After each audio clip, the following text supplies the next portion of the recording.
Tapos ang isang matagumpay na buy-bust operation ng mga otoridad sa Bulacan aabot sa 408,000 pesos na halaga ng iligal na droga ang nakumpiska.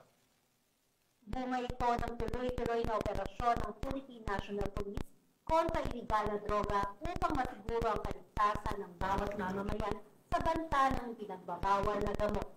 Narito ang detalye ng report mula kay Patrolwoman Pearl Crystalline Javier. May ng San Jose del Monte City Police Station ang isang high-value individual sa kinasang buy-bust operation sa Barangay Bagong Buhay 3, lungsod ng San Jose del Monte, Bulacan.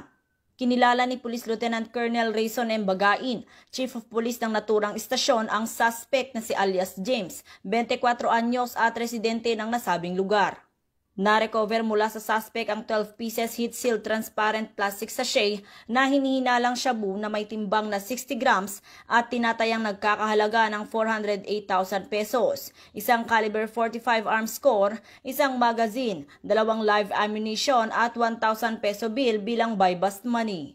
Nahaharap ang suspect sa kasong paglabag sa Article 2, Section 5 and 11 ng RA 9165 o Comprehensive Dangerous Drugs Act of 2002 at RA 10591 o ang Illegal Possession of Firearms and Ammunition Act. Patuloy ang Bulacan PNP sa pamumuno ni Police Colonel Angel L. Garciliano, Provincial Director ng Bulacan Police Provincial Office, sa mas pinaigting na mga operasyon laban sa ilegal na droga at iba pang uri ng kriminalidad upang mapanatili ang kapayapaan at kaligtasan ng buong komunidad.